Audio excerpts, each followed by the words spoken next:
And you are now live. Well, good afternoon. It's great to see everybody. I'd like to now call our meeting to order.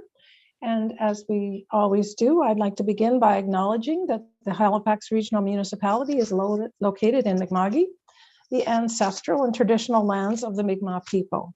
The municipality acknowledges the peace and friendship treaties signed in this territory and recognizes that we're all treaty people.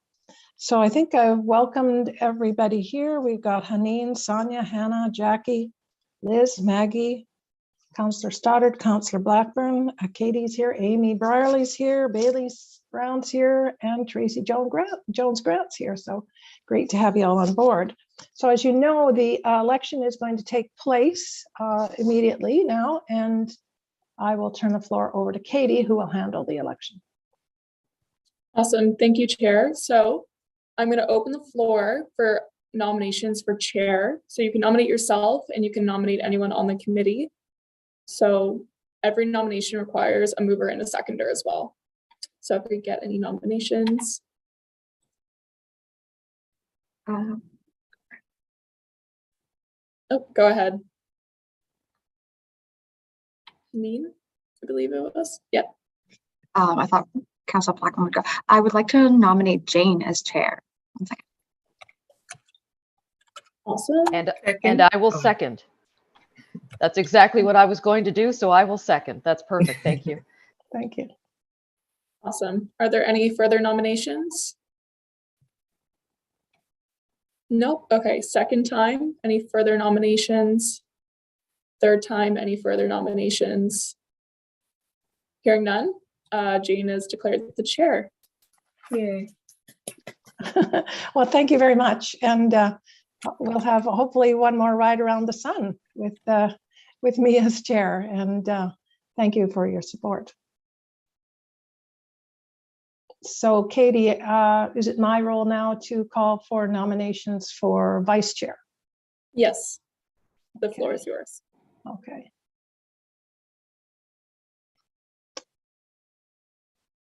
Well, I would like to nominate Haneen as vice chair, and I'm hoping somebody will second that for me. I will definitely second that. Yes, thank you. Are there any further nominations? I'll nominate myself because I think it would be cool. Okay. Thank you, Hannah. So do we have a seconder for Hannah's nomination? I can second that as well. Okay, seconded by Lisa. So any further nominations? Second time, right, Katie? You're keeping track here. Third time, any further nominations? All right, we are going to have an election. And Katie, I believe you are going to handle that for us. Yes, I am. So I'm going to circulate in the chat here a link to a SurveyMonkey. Okay. And 1 second. Okay, so I'm going to circulate a link to a survey here and accept.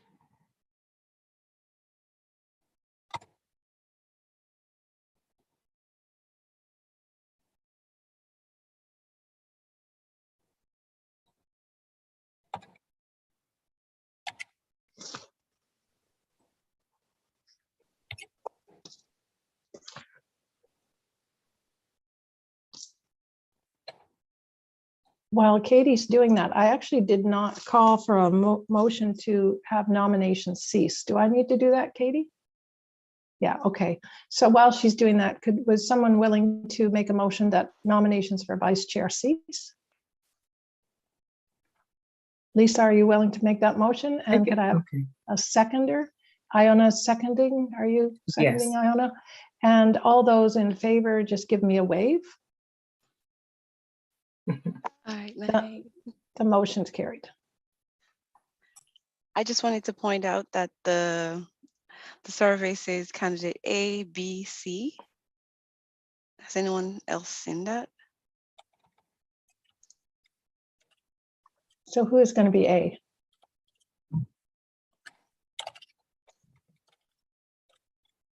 Candidate A is Hannah, There's no third candidate, so and candidate B is Haneen. So if you're voting for Hannah, please indicate candidate A.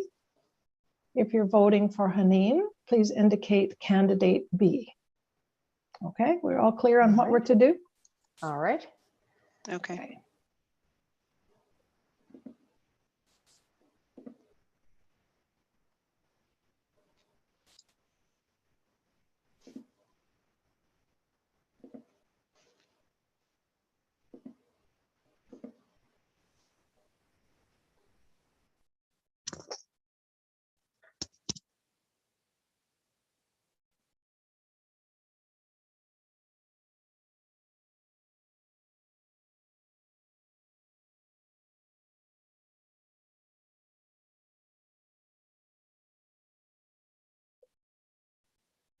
Katie, can you tell when everyone has voted, or do you need us to indicate?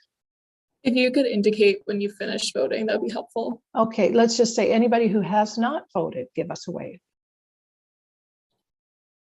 Everybody who has not voted, give me a wave. So everybody has voted.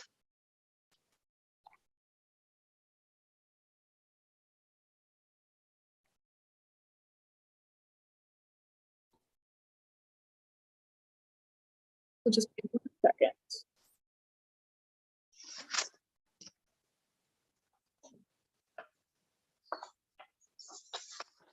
And Haneen has been declared the successful candidate. Well, congratulations, Haneen. And Hannah, thank you for putting your name forward. I love democracy, so thank you for doing that.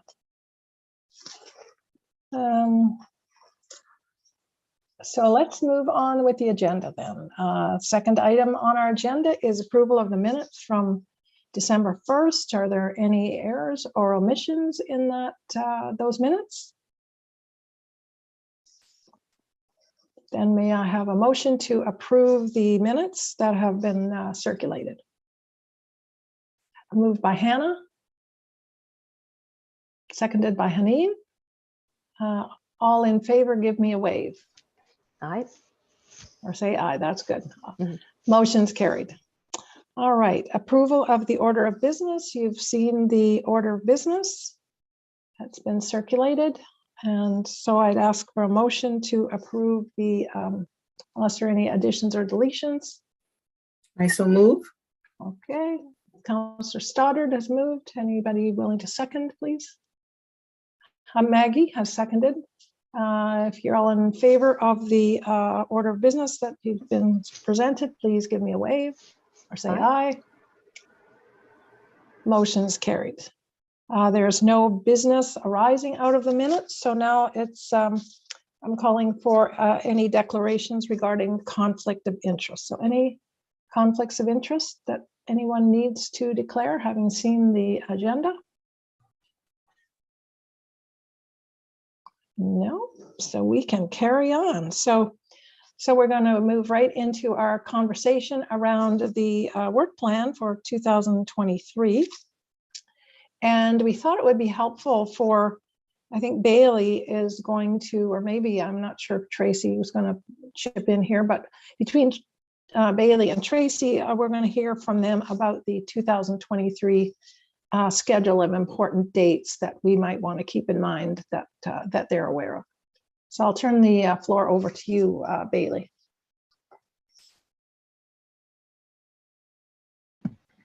Actually, I believe that Tracy was going to go over the dates. I was going to speak to something later on. Oh, okay, pardon me. All right. It matters not. You two can divide the tasks how you like. So we're happy to hear from both or either of you. Tracy, you have the floor. Good afternoon, late afternoon, everybody. Thank you so much for having us. Just to give you a little bit of background, the municipality through our office tends to do a lot of work to acknowledge significant dates. And significant dates are chosen because they're either federally a significant date, provincially have been identified by the United Nations, or there's something that we as the municipality see as something we would like to acknowledge. So since 2015, my team has been engaged with helping business units and working in partnership with community to acknowledge significant dates. So I believe you all have received the document that we just recently did. I want to make note that there's one date that's missing. The process for significant dates is that I identify them, work with communications, and then the CAO approves them.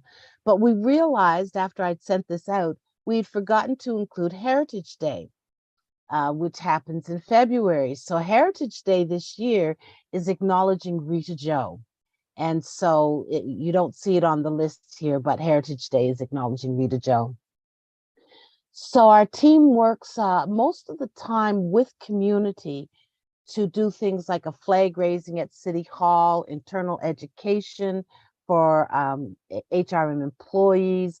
And then if the community is doing something, we'll work with them in partnership with Halifax Public Libraries to host events. So really, it was more of, and I'm looking this way because I've got two computers going here. So my apologies if you're seeing the back of my head. So really what we have here is a list of all of the upcoming CAO approved significant dates within the municipality.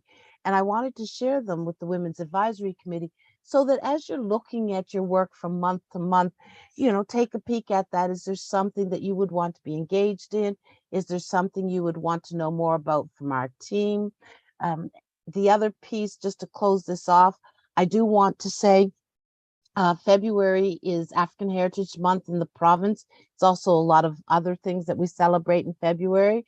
The opening night for African Heritage Month this year is January the 26th, 7 o'clock at the Halifax North Memorial Public Library. A free event open to all with entertainment, proclamations, guest speakers, the whole bit. I'll just give a little kind of, maybe it'll get you interested. Jamila, I don't know if any of you've heard her. She's a phenomenal blues, jazz, reggae, R&B singer. She's going to be performing for us this year. So we were able to get her. So that is happening January 26th, and then there'll be a bunch of activities throughout the month, either through the municipality, Halifax Public Libraries, community organizations. So that's really what I wanted to do, was bring to your attention that we do have this list of dates, and the committee is welcome to pick and choose or ask more information about those dates as they see fit. Thank you, Jane.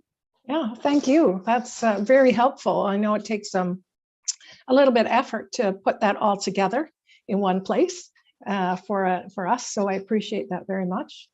Does anyone have any questions or comments for Tracy regarding the dates? I just have a quick question, and whether or not it should be in this calendar is something that I suppose could be for further discussion. But between the 25th of November and the 10th of December is the 16 days of activism against gender-based violence. And that's something that I didn't see in the calendar. I'm sure it's something that you're already aware of, but I just wanted to bring it to the forefront as it was kind of mentioned in the priorities of our committee. That's it. And we do something internally during that time, but I'll make a note of that. Yeah, I'll make a note of that. Yeah, thank you, Liz, for raising that. Because one of the things that I'm doing all the time as the chair is I'm kind of looking forward, thinking about planning the meetings and what should the meeting focus on. And we do that, of course, in consultation with Katie and with the Office of Diversity and Inclusion staff and with Vice Chair and so on. But it's really helpful to know that. And so I think, Tracy, if you can somehow add that onto that document, that will help me anyways, not to forget. So you can add anything for your use. Mm-hmm. When we want to add things, I have to go through the CAO. So what I do is I gather the information, provide the documentation from where it comes from, et cetera, send it to the CAO. And 99.9% of the time, the CAO says edit. So it shouldn't be a problem.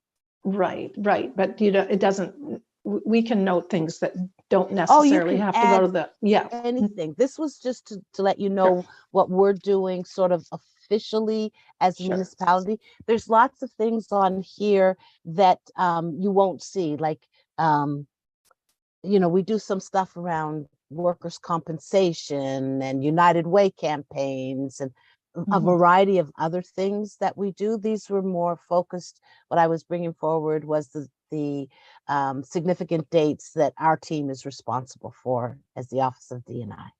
Okay, all right. Thank you, thank you.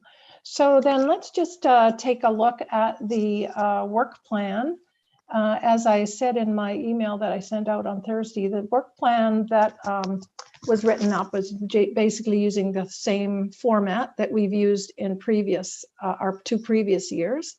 We identify the priorities which you folks have identified, and then try to provide some indication of the outcomes that we would like to see.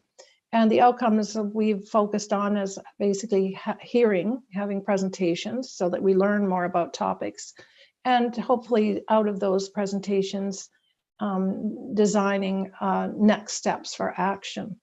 So based on what the people's comments, I took notes, and Andrea did a really good job of keeping notes for our previous meeting.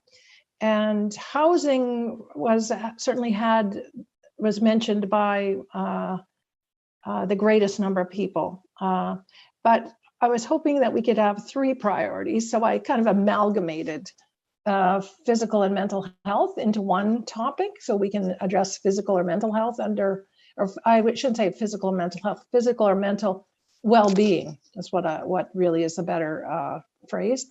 And so when we combined that into one, there were more votes for that. And the other had to do with women's involvement in municipal affairs, being elected to committees, boards, council, those kind of things.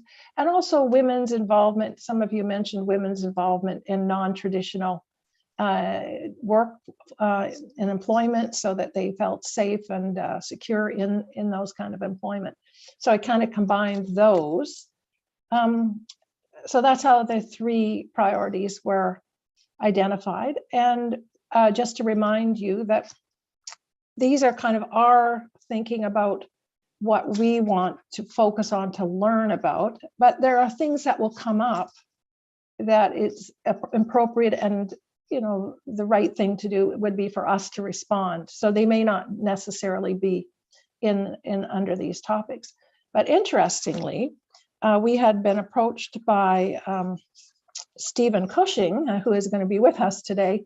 He is working on the strategy regarding the HRM lighting in parks, the lighting in the HRM parks. And he had approached us because he would like to have input from the Women's Advisory Committee as he's beginning to write this report. He's kind of doing his initial research, wants to hear our views.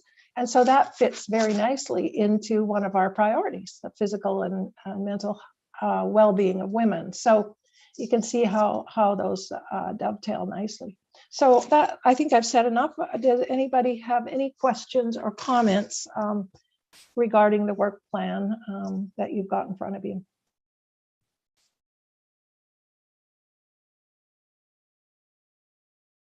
Thumbs up. All right, thumbs up. Okay. So we have a little bit of time. I don't know if you've managed to do any thinking, but I think probably we can take some notes. Why don't we just address each of those 3 priorities, and just if anything comes to mind, any organization, any person who you think would be helpful for us to hear from. This could be staff members of the HRM. It could be people from outside organizations. Any thoughts that you might have. And of course, you can do this at any time. You can put these ideas forward at any time. But if you have some now, I think it would be a great time. So let's just see. I've got on my speaking order, I have Sonia here. Sonia, is there anything you would like to contribute at this time? Any suggestions you would like to make? Not at this time, Madam Chair. Thank Okay, you. you're welcome. So we're set. Hannah, how about you? There is one person that I think would be an excellent individual to hear from. Her name is Gwendolyn Brown, and she just started a nonprofit organization called Empowerment for Hope. And essentially, she is working towards building a safe house for children trying to escape sex trafficking, children and women trying to escape sex trafficking. And she's teamed up with some local counselors and working with the police. And so what her story is incredible, and what she's doing now, I think we could all learn a lot from her.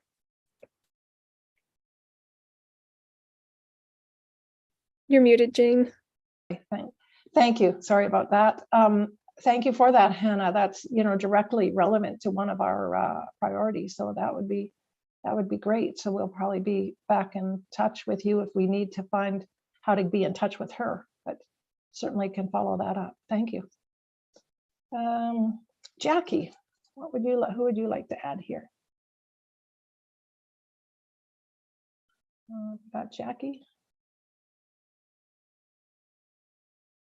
Maybe Jackie's stepped away. I am pretty sure Jackie's got some suggestions. So let's move on. Maggie, how about you? Not at this time, Madam Chair, but I'll keep searching. Okay, sure. We welcome your suggestions. Liz, how about you? Anything that you would like to? I've got a couple here, actually. Kind of continuing off what Hannah said on the topic of sex trafficking. The YWCA of Halifax has been working a lot on that topic. They've got all kinds of documentation they produce out of research and stuff like that. So they might be a good resource to invite to come in and speak to us on that specific topic. This was more of a side thought. In the work plan, I saw there was kind of a mention about data and how we should be collecting data around all of these issues. And there was a resource that the committee might want to consider to see how we could adapt it to Halifax or if it's appropriate. It's called the Gender Results Framework, and it was made by Women and Gender Equality at a federal level.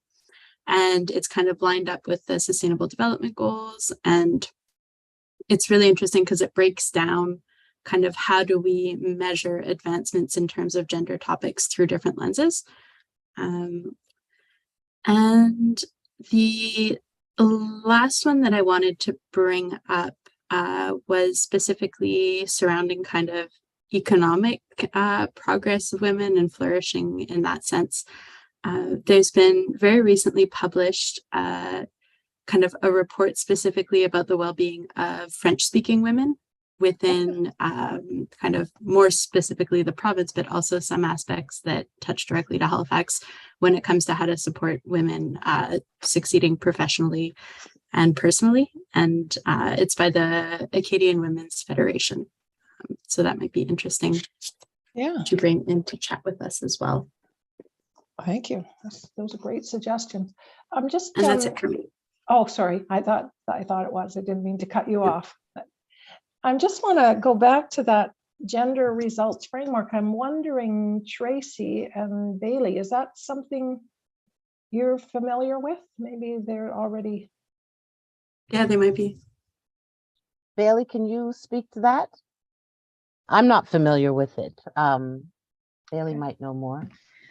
I do have some light familiarity with it, but it is something that we can look into a bit deeper and yeah. Okay, so it's not, I just wanted to check and say, well, no, I didn't want to hear, oh, well, or I might want to hear like, oh yeah, we are very familiar with that and we're working with it. So it's fairly new to you as well then. Yeah, okay, great.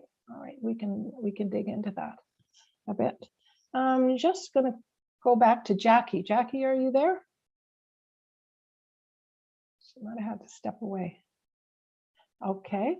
Yes, I am here. I have 2 diabetic cats that needed their needles and their food. So sorry about that. go step away and deal with them. And one of them is, you can probably hear her screeching her head off. So I might have to go see what's Okay. happening with her. Sure. But You can come back. I can come back to you. no, it's fine. I just, the issue that I'm interested in is around the National Housing Strategy and how HRM is addressing the two key priorities of the National Housing Strategy, and those being housing affordability and a reduction in homelessness in HRM. So I'd be very interested to know if there's some metrics that are being used to determine how well HRM is doing with respect to meeting those two priorities of the National Housing Strategy. Okay. Perfect. Thank you, Jackie. Thanks. Yeah, that could take a bit. Okay. Where did I get to? Maggie, you said no. Liz, we've got to. Councillor Blackburn, Lisa, do you have any specific suggestions for us? Yes, I was thinking, have we, I don't think we've had a presentation from the Elizabeth Fry Society, have we? Not in my memory, but I don't, I mean, I can't speak for all the newer members of the committee. Maybe Elizabeth Fry is something they're very familiar with, but certainly I've not heard a presentation. Yeah, you know, I think it would be interesting to get a presentation from them, because their list of programs that they offer and the services they provide certainly, cross-section with many of the things that we're discussing here, quality of life facing women, especially women who are marginalized, sex trafficking in HRM, so I'm thinking a presentation from them to find out some of their latest programming, and seeing if they've got some information they can offer us, and then we can perhaps come up with some action that we can take to council. Yeah, thank you. Thank you. You're good. Councillor Stoddard. Thank you, Madam Chair. I had a few things that I'd like to make as suggestions. One of them was maybe getting a presentation from the Women's Institute of Nova Scotia. I know on a fairly regular basis, they do a Women in Politics workshop. We wouldn't be able to attend the workshop per se, but maybe they could come in and just tell us a little bit what it's about, and that it's not for somebody who's necessarily going into politics, but it's also about leadership. And so I know they haven't had it in a few years because of COVID, but I thought, well, it might be an opportunity, learning opportunity for the committee. And I was thinking maybe of inviting a female MLA to talk to the group. Again, along the learnings and the experiences, the hardships, the challenges. And I was also thinking of our federal minister, Lena Diab. Of course, she'd have to receive lots of notice. But, it's something we could think about in the future. Yeah, so you're suggesting that women who are actively involved in politics right now beyond the council level, like MLAs and MPs. Because from what I understand, a lot of the challenges we have at the municipal level continue up the ladder. So it'd be nice to get their perspective on things. Okay. Yeah.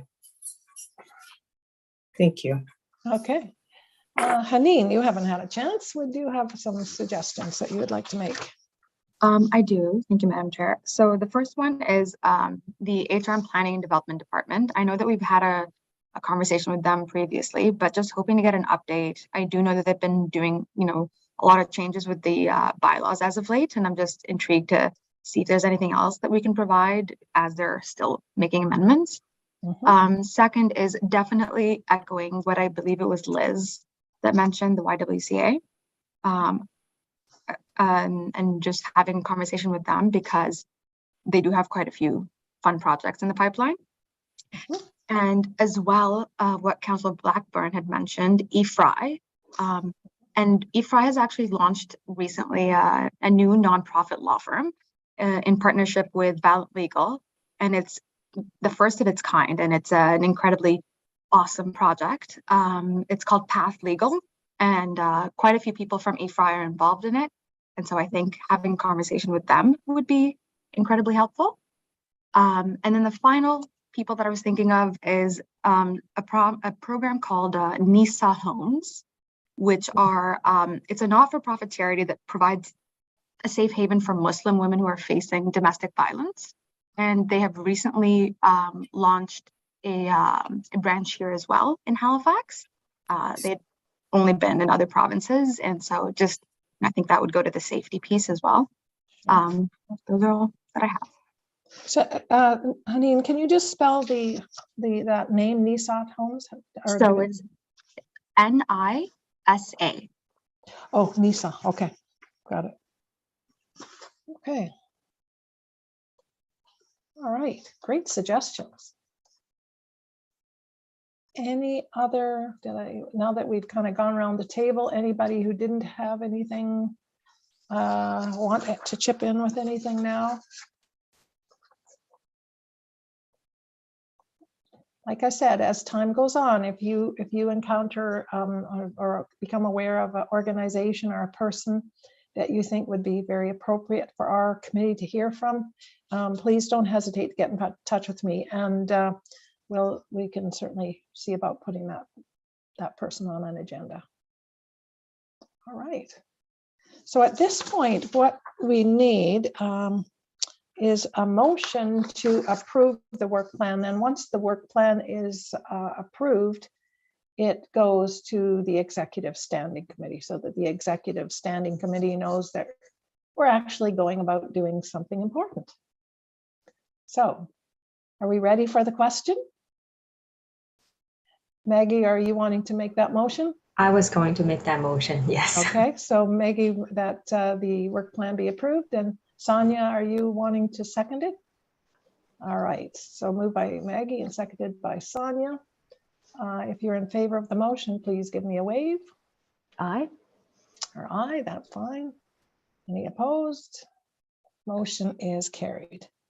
All right, good stuff. Well, thank you all for your ideas and for your suggestions. It's really, to me, it's so remarkable that we can have even a fairly small group of women and we come up with some really terrific ideas and suggestions. And I think you'll find as we go through the year that we will focus, I mean, we'll all do my best to make sure we focus on those issues that you've identified as a priority and that we learn more about them. And I can tell you in the past, people like Haneen, and I can see other people on the committee now who have the same bent, will be making sure that we kind of move it ahead and take some action. So thanks for that.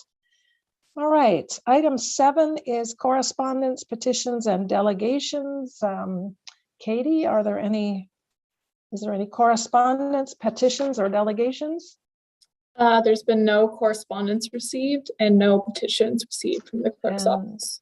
What about presentations items? Have there been any? There's no presentations for this meeting, and there's no information items to be brought forward. So that takes us to item 9.11, which is our discussion on the HRM's park lighting strategy.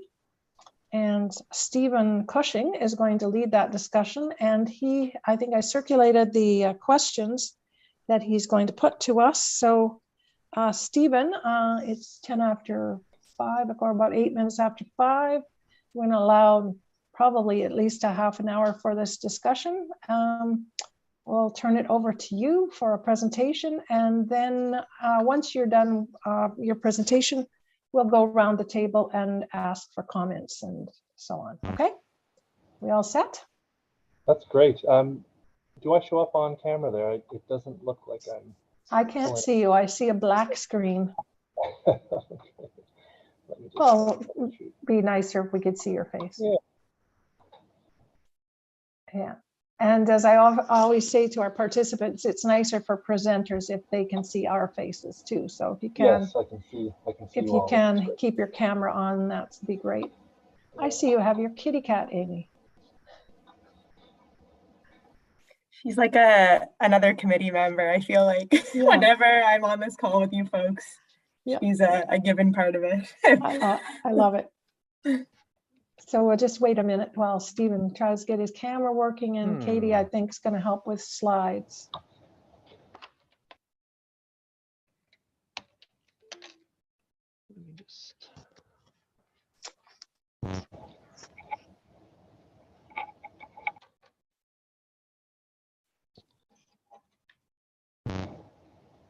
Well, maybe I'll get started with my presentation anyway, and I'll try to figure it out as I go, just so I'm not holding you up. So I'll share my screen here.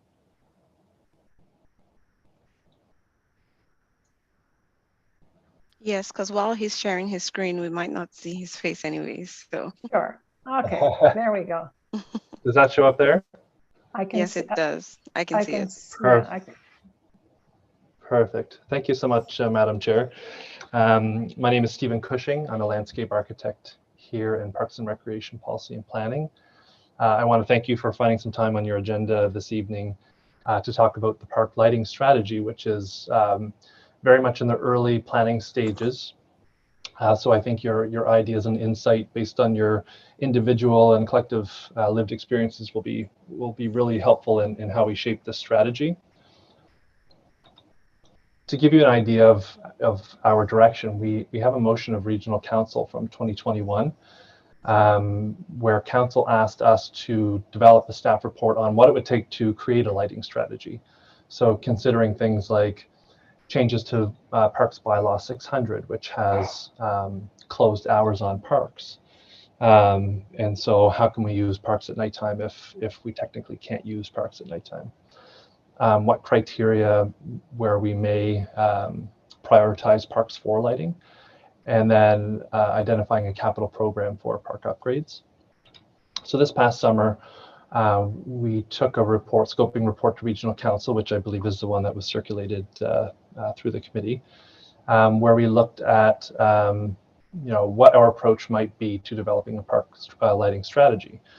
So there's a lot of background and some details into what it might mean to design lighting, but we highlighted three main areas where we see us focusing on park lighting. So that's walkway and pathway networks within parks, park facilities, and decorative and placemaking lighting. So to give you some background, we have more than 900 parks within the municipality on that spectrum of urban, suburban, and rural, and all the nuanced differences in between. So it really isn't practical or feasible to be doing a plan for each of these 900 parks, or even considering lighting for all 900. So this is kind of where that prioritization will come into play and will be very important. We know parks are used for recreation and leisure, but they also operate as a major social realm for a lot of communities. And parks are also often the main connections through communities and between communities. And right now we don't really have a formal process to consider where lighting may and may not occur in parks. It's really on a project by project basis, based on state of good repair, or maybe even 311 calls if there's lighting burnt out or if there are lighting requests. So in June 2021, when this motion first came forward, there was a little debate at Regional Council, and some of the issues that came up, which got us started thinking about unsafe and antisocial behavior after dark, both without lighting, and concerns that if we provide lighting, then perhaps that behavior may continue if it's not completed properly. Prioritizing parks, and then how the parks bylaw may better reflect use of parks after dark. So these are the three different scenarios that I was mentioning. So pathways and parks, or walkways. These are often the most reasonable and shortest connections between home and transit and work and leisure and wherever else people are going. And also we have multi-use pathways in parks. So that's the active transportation, bikeways, and things like that, where we have a lot of requests in parks to make those networks more accessible and approachable for users after dark. We have park facilities, which are, those are things like gazebos and shelters and washrooms, tourism-related structures, but also some sport facilities like skate parks, pump tracks, some sport courts, but large competitive facilities would largely be outside of sport facilities would be outside of this strategy. And then the last one being placemaking and decorative lighting, which excuse me, is kind of that ambient light that really allows a park to be used as a social space after dark. Could be tree lighting, monument lighting, public art, or seasonal kind of Christmas lighting, that kind of thing. To give you an idea of who some of our contributors might be that we've identified, some we've spoken to, some we haven't. My colleagues in Parks and Recreation, planning, capital operations, how we can all work together on integrating lighting. We had a good initial conversation recently with diversity and inclusion in the Public Safety Office on how we may consider the Gender-Based Analysis Plus toolkit and being a little more inclusive in our decision-making and prioritization for lighting in parks. And also conversation, I think, Amy, I saw you here in the meeting about the Women's Safety Assessment and how we could potentially use that as maybe part of the assessment for where we may include lighting in parks, as we know lighting is something that does come up within those assessments.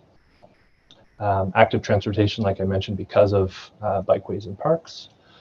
Facilities design and construction because of buildings that are being constructed in parks. So above and beyond what is required with building code, how can we be creative with lighting? And then how can we be more environmentally conscious and efficient with the fixtures that we're selecting, whether it's LED, which seems to be standard, but also solar in the future. Externally, we've connected with all the business improvement districts because those are the groups that tend to do a lot of our placemaking and seasonal lighting around the region. Build Nova Scotia because of that waterfront work, which includes lighting. Center for Education because of our schools, older schools, which are embedded within parks. RCMP, HRP because of public safety and how lighting can improve safety at nighttime. And as well, we'd like to get out to the public in the next couple of months to kind of gauge what that public response might be to a strategy like this. So I don't want to ramble on too long here. As for a tentative agenda, I think we can keep it fairly informal because we don't necessarily need a motion or recommendation to Executive Standing Committee or Regional Council because we have a motion that we're working with already. But I think that back and forth with some of the questions we sent along to influence or to see how lighting can influence the look and feel and experiences of park spaces.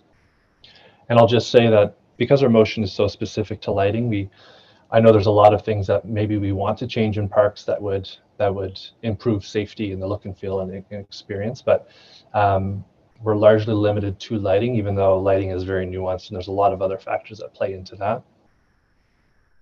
So I do have some of these questions, but I'm going to skip over that and come back to it just to let you know where we're going next with this. So because we're fairly early in this process, we do want to gauge the public's response through a Shape Your City program, online survey, and some one-on-one conversations with the public. We'll continue to meet with those internal and external stakeholders that I had mentioned.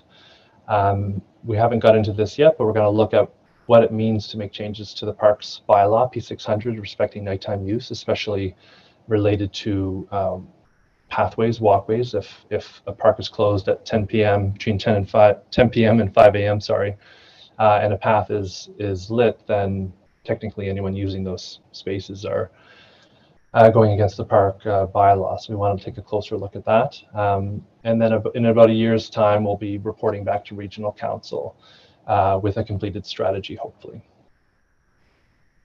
So those 4 questions that I believe, Madam Chair, you circulated. How should lighting for safety and security look and feel? We know that maybe lighting in a park, we might want that to look and feel a little different than maybe another setting. We've all experienced good and bad lighting examples, but maybe there's some that you can recall as a committee, whether it's in HRM or elsewhere. I think this next one's pretty important. What does it mean to create equitable lighted access to parks, and perhaps how we should prioritize lighting? So in the staff report that was circulated, we do have some potential criteria, but we don't necessarily have a plan at this point how we may kind of roll that out or what other criteria we may include. So with that, I might send it back to you, Madam Chair. Well, thank you very much, Stephen. So Yeah. if you can just leave the questions up. Sure. And we can see them. We can respond or try to respond to those. If you see them there, I'm still seeing them. Let's go through the order here. Sonia, do you have some comments that you might like to make in regard to any of these questions, or any other thing that comes to mind when you think of lighting in parks? Thanks, Madam Chair. Well, the thoughts that come to my mind is how this is it's such a big topic where I'm from, and how the conversation around lighting and how it's not prioritized is a strategy. Funny, right? And it's a reflection of how, women in particular are not protected or not welcome outdoors after certain hours. So there are cultures that do that to keep women, at home at night, just because they know that most, how do I say it? Just because they know that in the dark, we're the most vulnerable. And so that's what just came to mind when I saw it on the agenda. Well, I think what lighting would look like, and thank you for being here. But I think what lighting for safety and security looks like, feels like, would be different for a lot of us, but gratefully we're a lot of cultures or, kind of represented here. So, but for me particularly, I would say, based on my experience with like being attacked, in a public space, I would say lighting should not be blinding. Yeah. As simple as that is, I would say, with my personal experience with being attacked and being stabbed in broad daylight, it's the lighting that was blinding, and people who want to perpetrate evil, they know how to maximize the flaws, you know what I mean? But for now, that's the only comment I have to make in this regard. If I think of something else, maybe something more technical, I would raise my hand. Thank you. Yeah. Oh, there's Stephen. Hi, Stephen. I can see you now. I'm here. Yes, we see you now. Yeah. Thank you for that, Sonia. Stephen, is there anything you want to respond to with regards to what Sonia Sorry, said? I cut out there when I was trying to remove my computer from the dock, so I missed your last comment there, Sonia.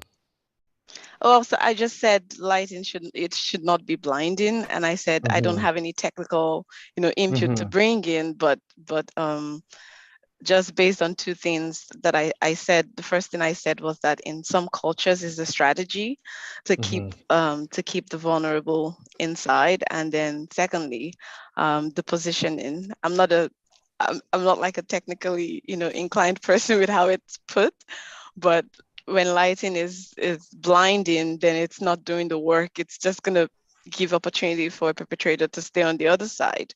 And that was the situation I found myself when I got attacked. And so I just wanted to share that. Then I said, if I had any technical, more brilliant ideas, I will raise my hands. Oh, that's great. Through you, Madam Chair. Thanks for those comments. And those were really great. And I know culturally in different cities, there's kind of different priorities on where lighting should and shouldn't occur. And I think, from a North American perspective, there's a lot of, over the years, I'll say, the professions have been dominated by male engineers, male designers. And so, that's certainly something that's played into how lighting might be rolled out, is we're not necessarily considering a broad park user and a broad viewpoint. So that those are, I really appreciate that. And in terms of the blinding, that's a really good point. And I think where we'd like to get with the strategy is we likely won't get to specifying certain brands of lighting or product lines, but I think we really need to get into a place of what is effective and what is ineffective lighting. And that includes making sure that lighting is downward facing. It's not going up into the sky. It's not glaring into people's line of vision because,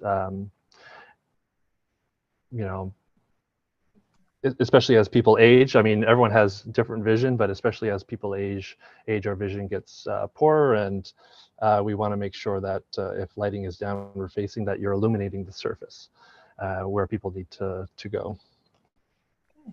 Thanks, Stephen. Hannah, over to you now. Do you have comments or questions? I don't have any questions. My only comment would be it might be worthwhile like lighting up areas in Shuby Park a little bit better. Because I know personally I use Shuby Park to get to the crossing quite frequently just because it's shorter, it's cheaper on gas, all of that fun stuff. And there isn't a whole lot of effective lighting in there. It's very easy for somebody to be attacked. I've had it happen to a personal friend. And then there are the Dartmouth Commons currently are in the dark. Mm-hmm. And I know plenty of females who won't walk through that because it's currently in the dark, and I don't think it used to be. So it might be an area worth looking into. Even the street lights are currently off in that area. So those are my two. Through you, Madam Chair. Yeah, thank you so much. I think part of this will be through this session and through our public engagement, you know, kind of hearing about specific landscapes is really important to us, park spaces that people are thinking about lighting. I know when Councillor Austin raised this motion initially, he had said at council that the Dartmouth Common, Sullivan's Pond, Dartmouth Waterfront Trail, those are three in particular that he was hearing. That kind of spurred the creation of this motion in you know, other spaces as well, but those three in particular. So that's those are good comments. Thank you. Thanks. Jackie, do you are you able to step in here? Regarding lighting or just? Yeah, the HRM's lighting strategy. That's what we're. Yeah, I mean, I have a sort of a bigger ticket item that's maybe connected to lighting, but it's around affordable housing and the sort of lighting in lower income areas. And so, you know, it's a bit off your specific topic, but I think it's an important one because we do see particular populations living in areas that have worse infrastructure, including poor lighting, sidewalks, marked pedestrian ways, etc. So, you know, I'm sort of thinking of it from an overall community safety perspective and thinking it's not just the lighting, it's the fact that particular populations have worse infrastructure and supports, including lighting. So I'm just wondering if you have any thoughts on that. Thank you. Through you, Madam Chair. And you're right. I mean, there is, you know, there are some bigger picture planning and design items that would come with that kind of with that topic, but I think that speaks to the equity in terms of how we may prioritize particular parks. We are limited to municipal park footprint, but maybe as part of the prioritization, it's focusing on communities that maybe traditionally where lighting has not been considered, or where people are walking on, you know, by foot or through you know, walking through pedestrian walkways and trails more than other communities where maybe the focus is on, you know, taking the car and or transit or whatever. But yeah, definitely point taken about that equitable distribution and cross jurisdiction really too. I mean, there's, you know, shared interest in housing, and we'll see how that plays out in the future and how that dovetails with parks as well. Okay, thank you, Jackie, and thank you again, Stephen. Maggie. Thank you very much, Stephen, for this lovely presentation. I just have a couple comments. And first of all, you had a really, really awesome presentation, so thank you. So I was thinking for the facilities, obviously probably going to have some bigger lights and more bright, but let's say, for example, like Point Pleasant Park, the trails don't really have any lights. So in the winter, after 5 p.m., if I want to go there for a walk, I'm scared. I don't want to go there. And I was wondering if maybe some like between a number of distance, I'm just pulling numbers out of my head. It doesn't have to be the exact number, but maybe every 100 meters, every 500 meters could have some sort of like small, warm, decorative lights that doesn't disturb the wildlife, but also provide a sense of like warm and coziness and add a little bit of prettiness to the city and kind of blend in with the parks.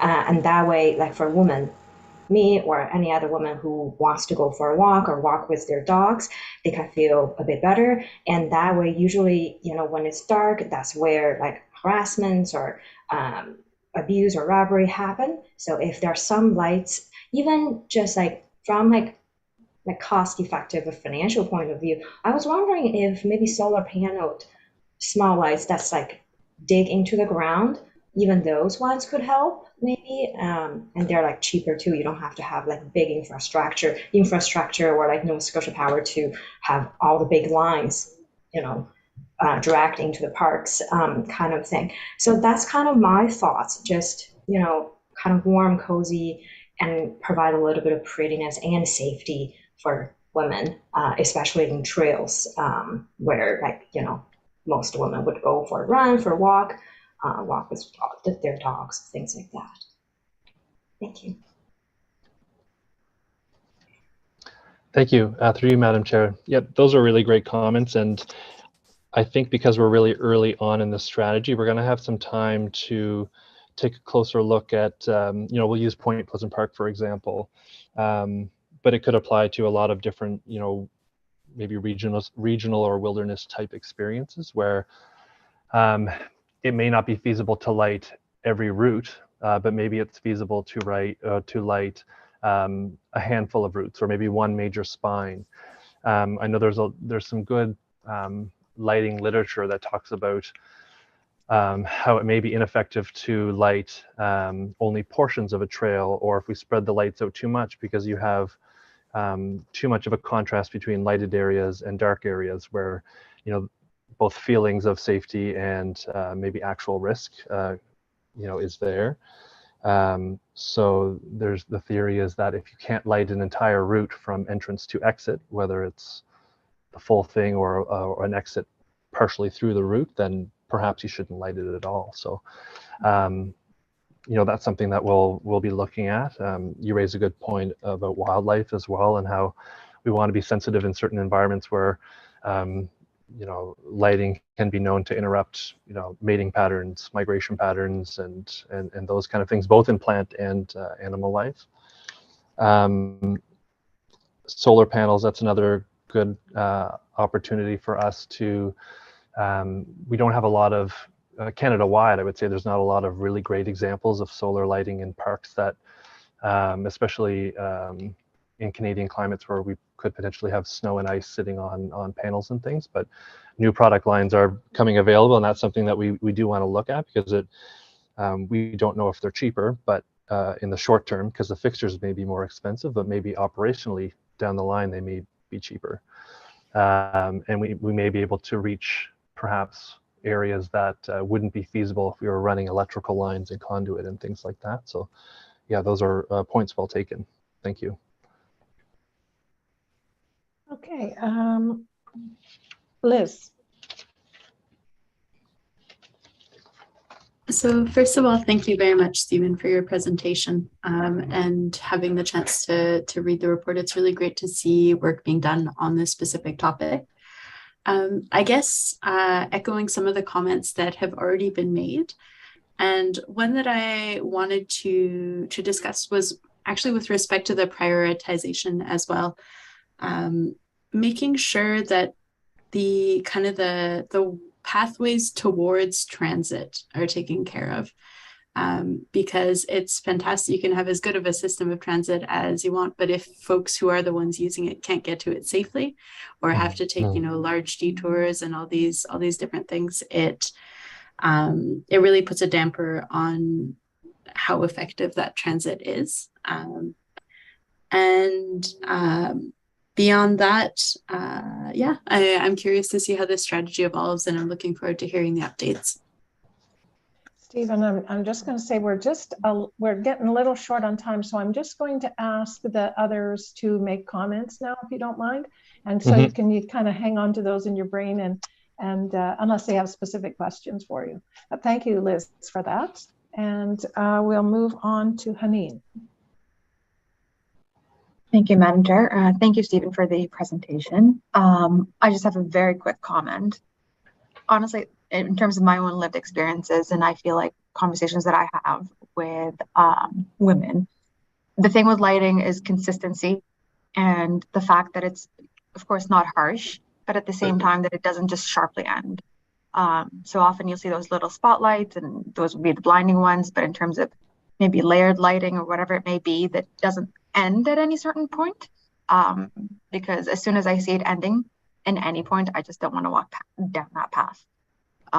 So that's the only comment. Thank you again. Thanks, Haneen. Echoing his research. Lisa, Councillor Blackburn.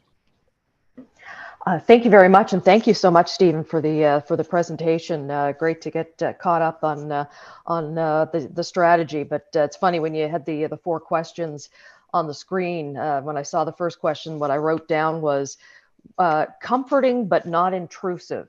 That was sort of my first thought when I thought about park lighting and you know, where do we take this? And I think, you know, a lot of folks have already talked about the comforting part of it. I think, you know, for me, comforting means being able to see 10 steps ahead of me, 10 steps behind me, and knowing who's around, you know, 10 feet around that tree or that bush on the pathway.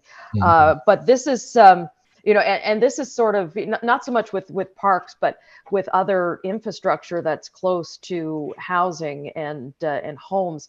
It can be a bit of a challenge because I know light pollution is a concern for a lot of residents living next to HRM facilities, infrastructure, and you know, every time that we go through a public hearing talking about a new development, you know, how the building is going to be lit and whether that light is going to be shining into other people's homes, that always is raised as a concern. So I don't envy you, Stephen. It's a very fine line that you have to walk here.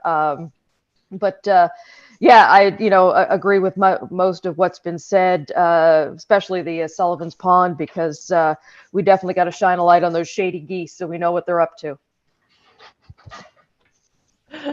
Oh, thanks, Lisa. And Councillor Stoddard, what do you want to add in here? Well, thank you, Madam Chair. Thank you, Stephen, for your presentation. Always nice to hear what other departments are doing. Just a couple of things. I was wondering if motion lighting, like, you know how you have the lights that come on when you move, that might be an idea, because they wouldn't stay on all the time, only when, say, somebody's behind a bush or somebody's walking in front. You know, it's just a thought that came to my head because I was thinking about Christmas lights. Some people have them that when you move, they come on, and then when you're not there, they come off. So anyway. I was also thinking about floodlights, but then when you mentioned light pollution, and I thought maybe that might be too much. And I also thought about shadow effects. Sometimes when you illuminate a light on something, it creates a shadow behind it, and it almost makes an issue because now you can see in front, but you can't see behind. So I can understand the challenges there, but yeah, it's very good. Thank you. Okay, I think everybody's had a chance.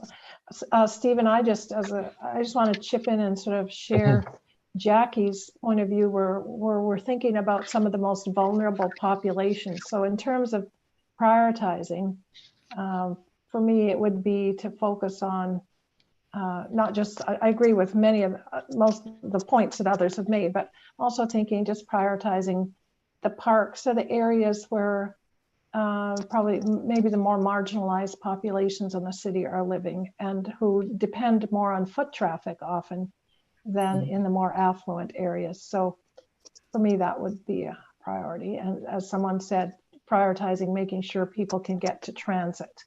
And that sort of, in my opinion, coincides with that. Mm-hmm. Any comments now you'd like to make, Stephen? Final comments? Sure. Yeah. Through you, Madam Chair. There's some really great ones in there, and I think that's a good point about looping in with transit, because we hadn't spoken with them yet, but we have situations where we have those connections on parkland, and even if they're not, perhaps there's the collaboration that can happen there to make sure that those connections can happen safely. The comments about consistency and harshness and comfortable but not intrusive, totally get those. And I think through the research that we've done and that we'll continue to do is finding out what the recommended lighting levels should be. We tend to over illuminate things in our cities. I mean, if you drive down the street and you look at gas stations and parking lots and things like that, they're so over illuminated that it creates such a harsh, stark contrast along the edges. And so we don't actually need that much illumination to travel through a space, and it actually creates a condition where it's much easier to see beyond the lighting. So that's something we'll continue to look at based on your comments as well. The idea of like motion lighting, flood lighting, there are a number of tools and techniques that we could engage, whether it's motion lighting or even timing of lighting. So that could relate, I guess, to maybe social spaces or kind of sports infrastructure where we don't necessarily want to over illuminate, whether having lights on shining perhaps into neighbors or into the entire park if no one's using a facility. But then if there's a main spine through that park, maybe those are the lights that we would keep on all the time. And it also goes to maybe what a history of lighting in parks has been, which was just flood it up, then it's safe. When that's not necessarily a very effective or useful kind of lighting because of that shadow, that glare, and it doesn't actually make it safer because people don't want to be in those spaces. And there's a lot of really good theory about lighting, that it doesn't necessarily create a space that's safer, but it creates a space that people want to spend more time in, and it's the people in the space that makes the space safer. So those are kind of that social research that we'll dig a little further into. And definitely, Madam Chair, point taken about perhaps prioritizing communities where people have traditionally been more marginalized, more vulnerable populations, and so we can take a look at that in our spatial inventory as well. Yeah.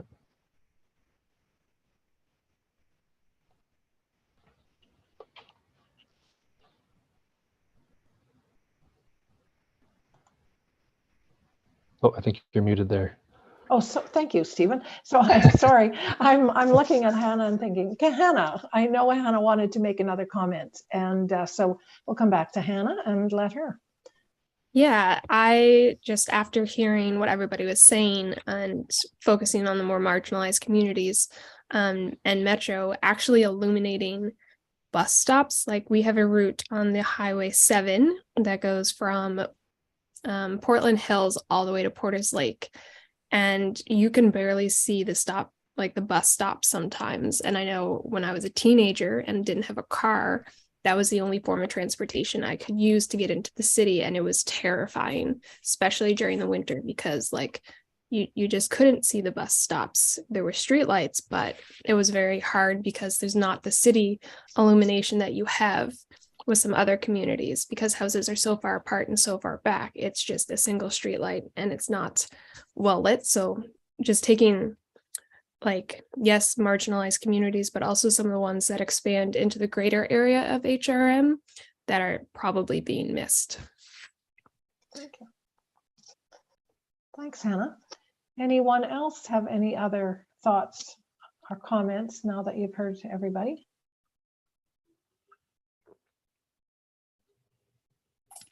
I had one small thing. Okay. I was thinking, Stephen, more along the lines of motion lights on the trail. So if somebody was there, a light would go on. And if somebody was, hiding there, a light would go on, kind of thing. not to be on all the time, just when somebody is passing through. I don't know if that's a better way to describe it, or not something that stays on all the time. Yeah, we'll have to look at what that might mean. It could be one of those things that would be more jarring, because then all of a sudden you're kind of potentially shocked with light in your face. That's kind of why people put it on the back of their house, because if someone ventured into your personal space, and it kind of stops you in your tracks, because once you have a light in your face, it may be difficult to move beyond that. So, and it may kind of be against the theory of having the downward lighting that's illuminating the travel ways only. So I mean, we can look at what other jurisdictions are doing, because I can see your point about, maybe it's more efficient, so you're not having it on all the time. So maybe those are the things that we can look at in further detail. Yeah. I also just have a quick comment on that as well, if you guys don't mind. Sure. So I'm just thinking, what if someone's hiding there and just don't make any motion for the past 5 minutes and waiting for someone to pass by that trail, and then all of a sudden jumps out and then attack them? Then the motion light wouldn't really be effective in that way. So just a thought. Thanks. Well, Stephen, I think you've got some good feedback, good ideas.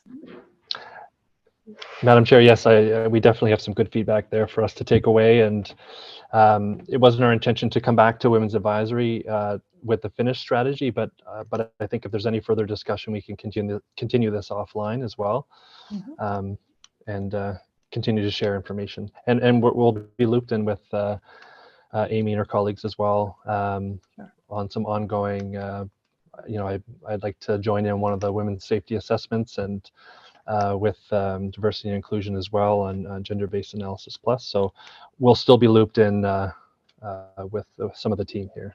Sure. Yeah. Amy, is there anything any comments you'd like to make? Or? No, nothing really in addition, but just to say, oh my goodness, sorry, my dog is barking at the same time as I'm trying to, it's a zoo here. No, just to say, as Stephen mentioned, we'll continue to work together, and I think there's a lot of alignment. Some of the comments that folks have made around transit and what Stephen's looking at in terms of park lighting, and what we're looking at in public safety and D&I, there's a lot of aligning of a lot of folks in different business units thinking about women's safety. And so just to say, it's really encouraging, and I really appreciate you reaching out, Stephen, both to us and also to the committee to align our work in this way, because it's really encouraging, I think. Yeah, thank you, Amy. I certainly totally agree that I do appreciate, Stephen, your approaching our committee. Our role here is to be an advisory committee to the HRM through the Executive Standing Committee. And when people like you who are working on staff reports come to us for our input, that makes our job easy. So thank you very much for that. And we'll keep watching. And as you go along, if there's any point in time where you wish to come back to us for just to check and do a check-in, you're more than welcome. We'd love to have you. So thanks very much for making time this evening to speak to us. Oh, I appreciate it. Yeah, thank you for your time. Okay. All right. You know what, I'm just going to, Bailey, I hope you're there. I'm just going to loop back to the work plan, because Bailey and I had a conversation about about special events, because remember one of the suggestions that came up from our discussion of the work plan was just having a special event around involving women. And we kind of kicked that around at our agenda planning meeting, and Bailey and Tracy thought they might have something that might help us meet that objective. So Bailey, are you up for talking about that now? Perfect. Yeah, I can talk briefly to it. Thank you, Madam Chair. So HRM has had a grant given to us by the Federation of Canadian Municipalities to do an Indigenous Women's Campaign School that we are currently in the works of creating and making. In that, we will have both an in-person campaign school focusing on Indigenous women and gender diverse people, as well as a later on webinar with the learnings that we have had from our campaign school and continuing to support with the ideas of how to have particularly Indigenous women, but in general, women and gender diverse people within various levels of municipal government, including like advisory boards and such. So that means that we will be having some events through the Office of Diversity and Inclusion. And while we're doing those, we would love to have feedback and input from the Women's Advisory Committee to sort of have some more ideas, additional ideas of how we go about this and such. So I will be coming back once we have our initial advisory committee for the event itself. When we do have their first meeting, I will be coming back to watch, and that should be around the end of this month. So possibly February, but maybe March. Okay. Thank you, Bailey. So that just may be an opportunity not just to kind of provide a little bit of input as the Office of Diversity and Inclusion is planning it, but maybe for us to actually attend an event. So if the Office of Diversity and Inclusion has an event, it may be something that we as committee members endeavor to participate in. So thank you. We'll keep an eye on that, and that may satisfy our desire to host an event, or to not necessarily host it, but to participate in an event. Okay, I think then we're ready to move on to the council update. So Councillor Iona Stoddard, I think Iona, you're prepared to make the presentation this time? Yes. I just wanted to make a correction to the committee. Bailey activated my memory. It's the department is the status of women that do the campaign school. And that's the group I had wanted us to meet or have them do a presentation. Oh, Sorry okay. about that. That's fine. So I think you had said something about Women's Institute, but you're saying no, it's the status of women. Yeah. Provincial status of women. Okay. Okay, thanks. Okay, council, we had a very large agenda on January 10th. The original meeting was going to start at 1 o'clock, and then it got pushed forward to 11 o'clock because there were so many items, and there was 2 public hearings. We talked about, let me see here, my notes. There were some items that were taken off the agenda, taxes and service boundary reviews. That's something that has been done, and they're just going to take it a little bit further. We're talking about rural areas. Let's see. We talked about the Board of Commissioners. I don't know, Councillor Blackburn, if you want to elaborate a little bit on that.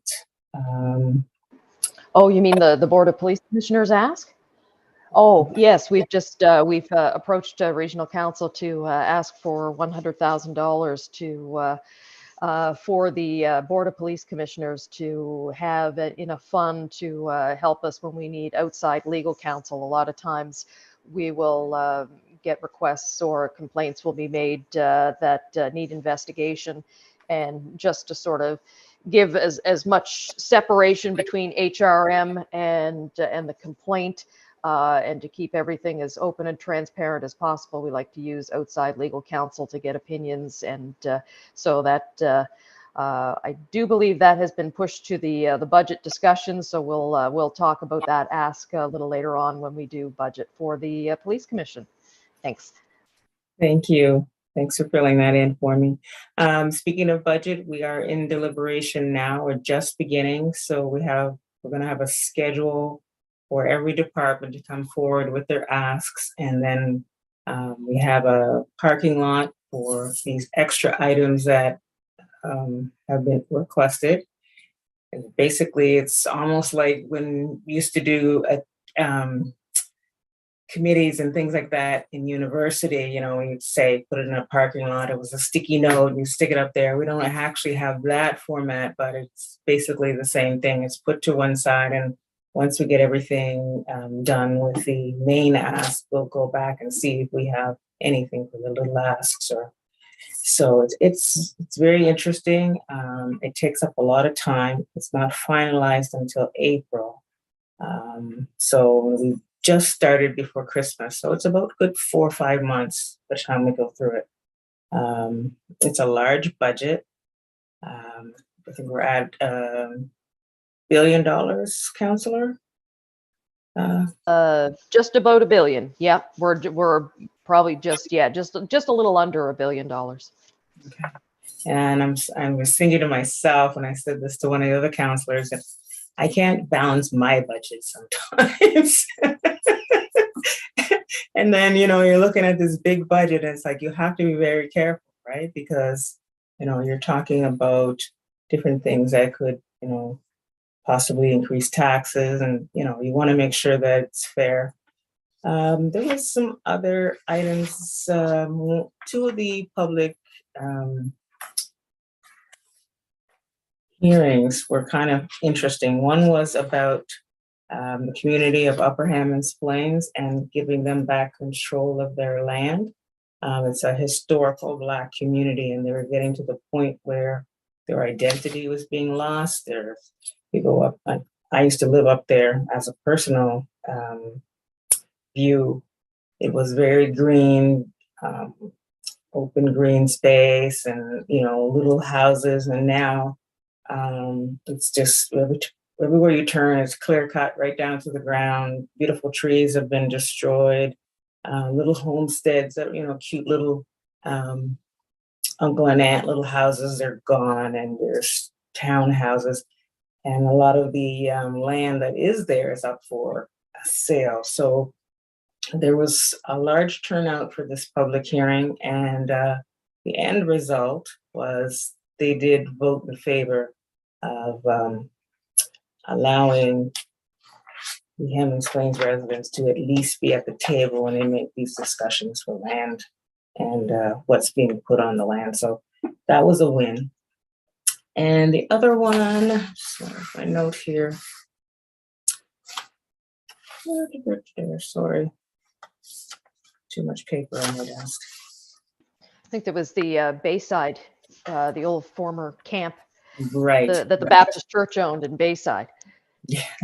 Yes, and we're trying. The motion was to try to keep the piece of parkland that was dedicated and donated by a church as a park that it was originally intended for. But because now it's privately owned, there was no way that, you know, you didn't have access in and out. There was no access to the road. So it was privately owned, and there was nothing really we could do to force their hand.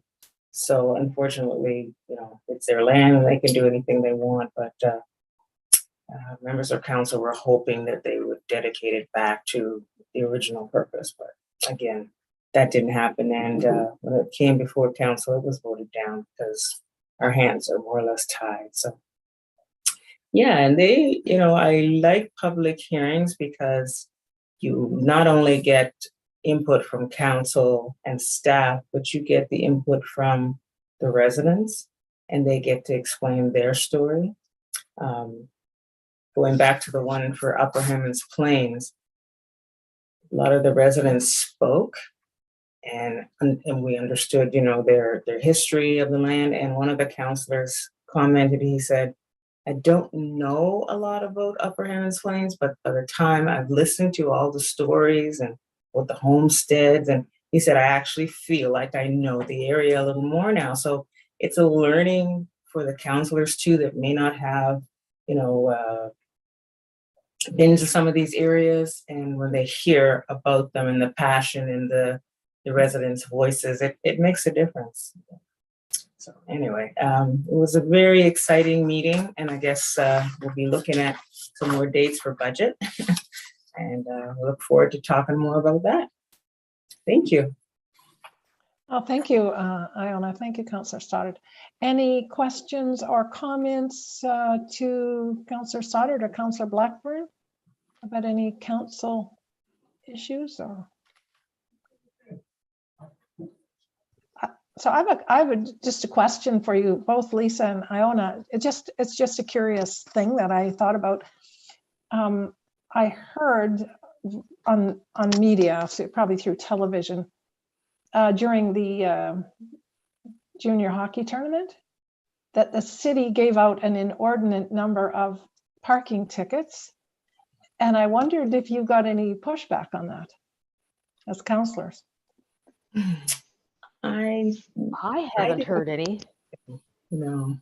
No. It might have been more the downtown councillors that got an earful. Yeah. Yeah. Because I didn't hear anything from my district. So, yeah. Okay. So maybe they took the bus. I don't know. Yeah. From a citizen point of view, I thought it felt a bit inhospitable. Yeah. It felt inhospitable, and I thought, oh dear. So I was wondering if it had got as far as you folks, but no, hadn't heard anything, but the media coverage was overwhelmingly positive. Yes. Both from the players and the media covering the event. To the extent that we're actually thinking about putting in a bid for the 2025 World Juniors as a result.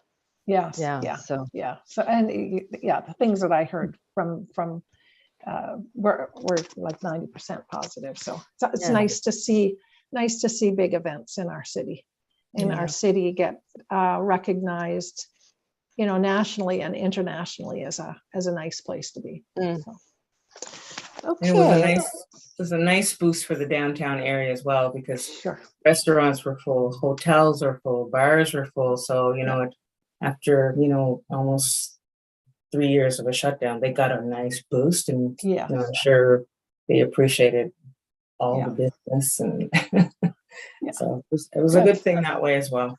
Yeah, good.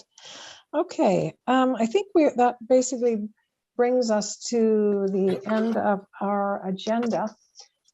Just kind of an information item. I just want to remind you again about the GBA Plus certification. So could you, if you've already become certified through that, either through federal government GBA Plus or through CIHR, which is a research arm, could you just let me know? I just like to be able to say that we're all fully certified. And even the previous members, if you just remind me, I think we're all good, but if you just shoot me an email, that would be helpful. Lisa, did you want to add something? Yeah, just a quick question about that. So once you've done the certification, it's not something that you have to do every 2 years and renew it or anything like that. So it's just a one and done. Yeah, as far as I know, that's my understanding. Yes. All right, perfect. Thank you. Yeah. So Hannah, I think you're asking me to resend the link so that you can take the course. Yeah. Yes, please. I can certainly do that, or Katie can do that, so we can send you a link. We'll make it easy for you. Yeah, I did. It was one of the first things that I did when I came on the committee, and I just found it very, just brings things to top of mind. It wasn't really so much anything that you didn't know, but it brings things to top of mind, and I thought it was very helpful. So I encourage you to do that.